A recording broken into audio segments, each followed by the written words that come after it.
This is the scene right around Australia. It's all about great Australian and West Australian music. All thanks to Sorrento Strategic Accounting and our mates at Sound Centre Morley and Atomic Beer. My name is Blake Williams. Hello. If you are watching us on YouTube as well, hit that subscribe button. That way you'll never miss an episode of the show. Now tonight, well, she sounds like 70's Velvet Flares. Don't take my word for it. Let's have a listen to it. Ladies and gentlemen, please give it up for Delilah Rose.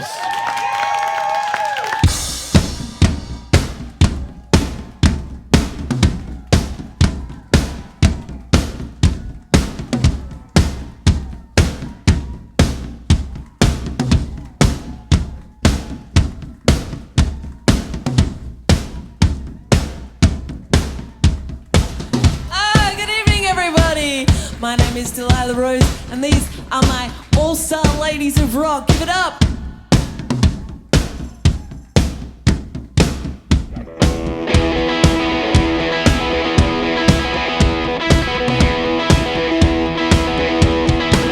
I'm complicated, I'm simple, I'm your best friend when I wanna be. I am heritage and I don't give a shit.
Right around the country, here on Foxtel and on demand on YouTube.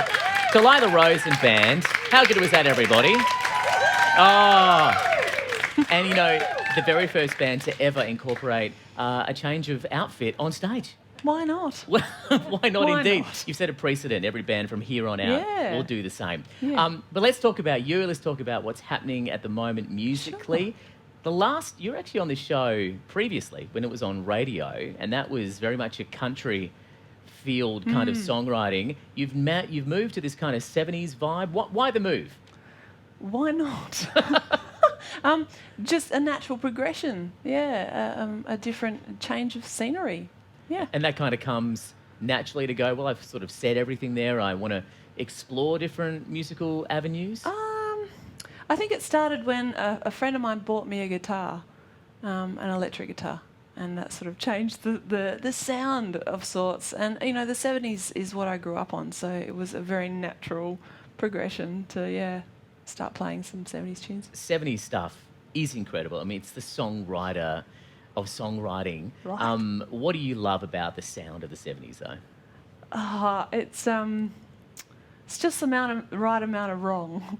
What do you mean? Like it's not so. It was very organic, wasn't it? Like it was not very produced, and it was, you know, like it was 5 players, and it was just really raw. And I love that this whole sound about it. Yeah. Did you make the new album with that in mind?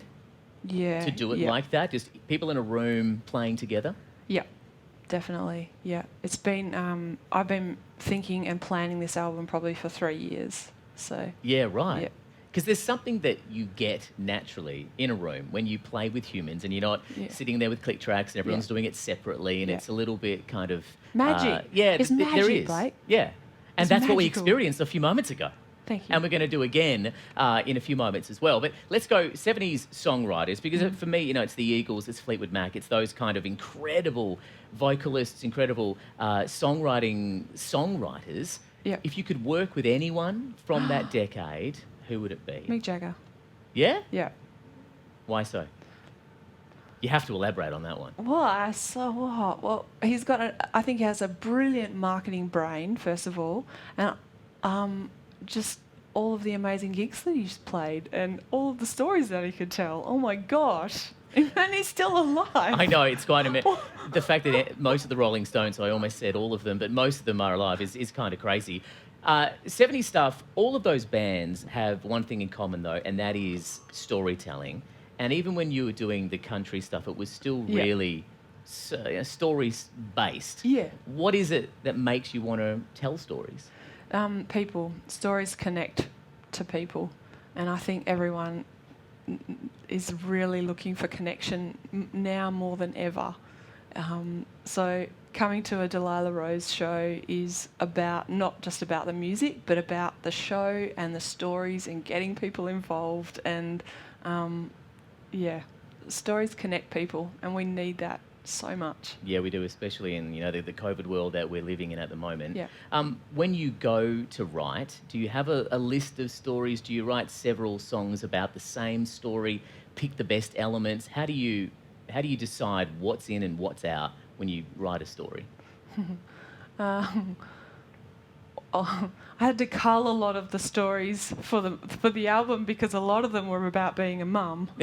Because I have a 2-year-old and a 5-year-old, so I had to cut a few of them out because you can't have a whole album about how tired you are. So it very much. I like to pick and choose and listen, always listening. I'm always listening. If you're at a cafe sitting next to me, You're going to end up in a song. just be careful. What do you say? Because I'm always listening. So it might be anything. It might be, something my kid has said, something I've seen on a movie. I read a lot of books. I'm always... What are those birds? Those the birds? Anyway. You're one of those. Yeah. Yeah, one of those birds. Yeah. Cherry picking the best kind of stories that you hear. But you know what? So many people say, so many songwriters say, my whole family, they don't tell me anything at the dinner table because it ends up in a song. It's just what happens, right? Yeah. So writing this album, you know, getting the whole band together, show me the band. Who's in the band? How did you put this amazing group of women together? Well, they told me it couldn't be done. What do you mean? In Perth, WA, that I could put together an all-female band. And that kind of made me go, well, no, I'm definitely going to do it now. So I put my feelers out and I found the most amazing bunch of women. My all-star ladies of rock. Absolutely. Yeah. Hey. Yeah. And there's some stagecraft in there as well. You mentioned that coming to the show is not just about the music, it's about the performance. Why do you want to add those little bits in there? Is that what you would want to see if you saw a band? Absolutely, yeah. Because I'm sick of going to see live music and just the band standing there. And I think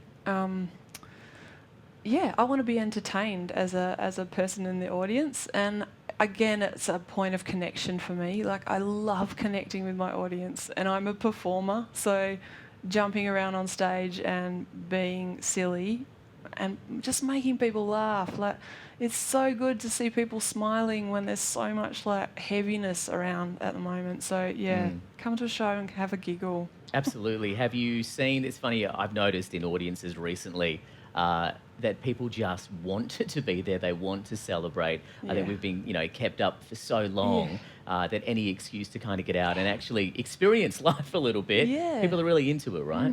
Yeah, absolutely. So the album, is it ready? Is it ready to be released? No. How far away are we? The first single is probably sometime May, June. Okay. Yeah, but the album's not going to come out till September. But why so far away? Because I'm just going to drip feed you with some deliciousness. Okay, we've got some singles to look forward to. Yeah, the song you're going to get up and do singles. next, which one's that one? Bitch Fizz. Okay. And what's this about? We are PG, just so you're aware. On the surface, it's probably about having a glass of champagne and chilling out and having a fun time. If you go a bit deeper, Bitch Fizz is about Moxie, and that's the title of the album is Moxie, and it's about your guile and your grunt, the thing that gives you your fire to keep going when it's really tough times. Yeah, so I think that's what Bitch Fizz is about having your, getting your bitch fizz on. We'll all get it on collectively when we come back from a break here on It's okay, you can go on tangents. We're absolutely allowed to go on tangents. In fact, let's take a tangent to songwriting land, because you do a lot of songwriting, not just with yourself, but with other people in songwriting kind of groups and workshops. What keeps you wanting to continue to do that? To get people together and go through techniques? I think it keeps coming back to connection for me. The retreats that I run, getting a bunch of women together in a room and sharing stories with each other has been such a special, special thing. And people leave lighter and having found their voice. And it's something that I feel like it's such a gift to be able to give people, to say, no, you can do this. You have a go. Just have a go. It's ridiculous. Have a go. Well, it's so fun. It sounds like the most incredible weekend. It's go the away, best weekend. Yeah, somewhere in the country, right? Yeah. Get a house, just do songwriting all weekend. Put your phone down. Yeah. Go for a walk. Write a song. Have you got any more coming up for the rest of the year? Not until July. We cancelled our April one, just COVID.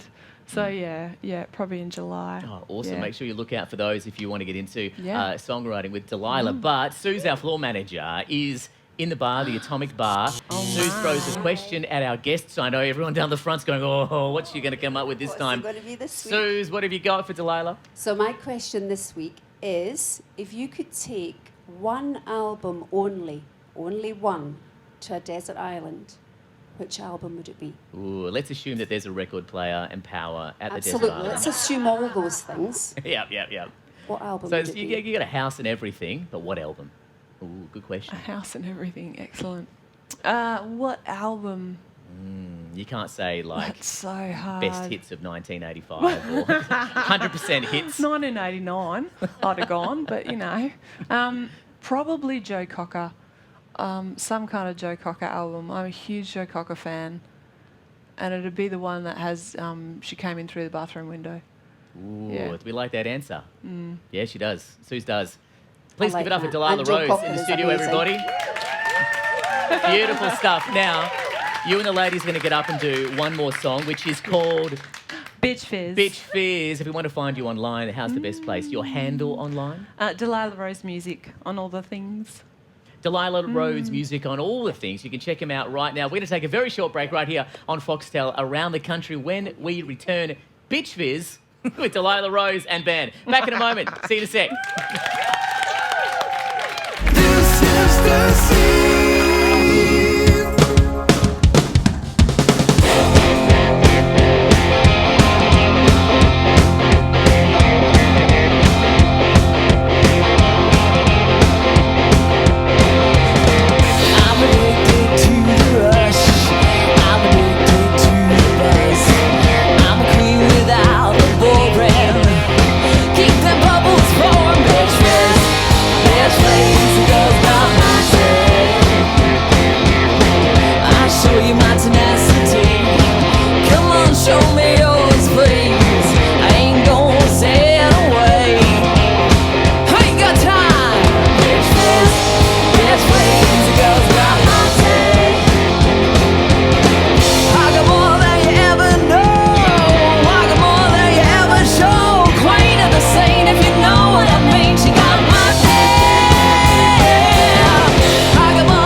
good was that? Delilah Rose.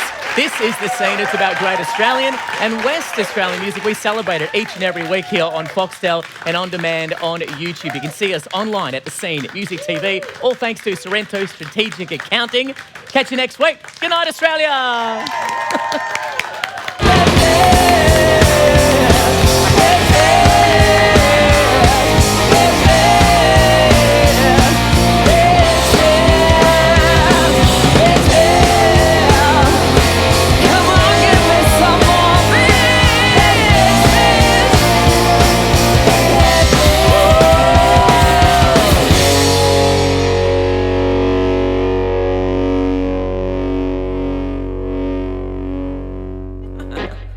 Thank you very much.